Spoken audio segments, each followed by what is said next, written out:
Welcome to female freelancing. আমি শিলা বলছি।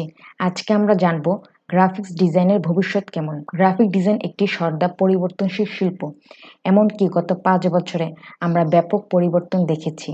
আপনি সবেমাত্র একটি কর্পোরেট ক্যারিয়ারে শুরু করেছেন বা আপনার নিজস্ব ডিজাইন ফার্ম শুরু করতে চান না কেন, প্রতিযোগিতামূলক এবং প্রাসঙ্গিক থাকার জন্য আপনার বর্তমান প্রবণতা সম্পর্কে আপ টু ডেট থাকা অত্যাবশ্যক। এখানে 5টি প্রবণতা রয়েছে যা আমাদের ভবিষ্যতের দিকে নিয়ে যাচ্ছে। 1. দূরবর্তী কাজ বৃদ্ধি। আপনি যখন প্রথম শিল্পে প্রবেশ করেন, আপনি নিজেকে প্রমাণ করতে আগ্রহী হন। একটি কর্পোরেশন জন্য কাজ করার ত্রুটিগুলির মধ্যে একটি হলো যে তাদের ইতিমধ্যেই মান এবং নির্দেশনা রয়েছে।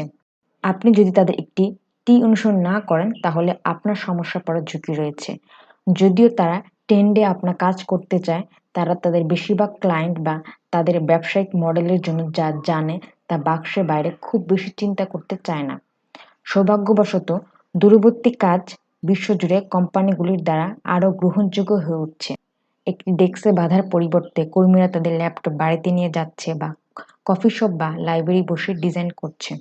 আপনি এখনও কোম্পানি নির্দেশাবলীতে আবদ্ধ, তবে অন্তত আপনি বাড়ির সুবিধা থেকে কাজ সম্পন্ন করতে পারেন এবং যাতায়াতের খরচ বাঁচাতে পারেন। 2. মিলেনিয়ালসরা ফ্রিল্যান্সিং আগ্রহী। একজন গ্রাফিক ডিজাইনের গড় বেতন প্রতি বছর প্রায় $4,700। আপনি নিজের জন্য যত বেশি কাজ করেন, তত বেশি আকর্ষণীয় ফ্রিল্যান্সিং হয়ে ওঠে। তবে নিজের জন্য কাজ করার সাথে সাথে কিছু অনিশ্চয়তা রয়েছে। আপনার আয় কি স্থির থাকবে? বীমা এবং একটি 401k সম্পর্ক কি? মার্কিন যুক্তরাষ্ট্রে 25,000 এরও বেশি গ্রাফিক ডিজাইনের মধ্যে প্রায় 25% স্বনিযুক্ত। একটি ফ্রিল্যান্স লাইফস্টাইলের জন্য কর্পোরেট সংস্কৃতি বাদ দিতে মিলেনিয়ালস আকাঙ্ক্ষার কারণে আগামী বছরগুলিতে এই সংখ্যা বাড়বে বলে আশা করা যাচ্ছে। আপনি একজন ফ্রিল্যান্সার হিসেবে ঝাঁপিয়ে পড়ার আগে অন্তত একটি স্থানীয় কোম্পানিতে ইন্টার্ন করা এবং শিল্পে কিছু অভিজ্ঞতা অর্জন করা ভালো ধারণা হবে। মৌলিক ব্যবস্থাপনা দক্ষতা আপনার নিজের ব্যবসা চালানোর আরেকটি গুরুত্বপূর্ণ অংশ। 3. মোবাইল আরও গুরুত্বপূর্ণ হয়ে ওঠে। মোবাইল প্রতিক্রিয়াশীলতা এখন কিছু সময়ের জন্য একটি বাজওয়ার্ড হয়েছে। প্রতি বছর আরও বেশি লোক মোবাইল ডিভাইসের মাধ্যমে ইন্টারনেট অ্যাক্সেস করেন। এছাড়াও গবেষণায় দেখা গেছে যে স্মার্টফোনের মালিকানা 2011 সালে 35% থেকে 2018 সালে 77% উন্নীত হয়েছে। আমরা আশা করি মোবাইল অ্যাক্সেস আরও গুরুত্বপূর্ণ হয়ে উঠবে।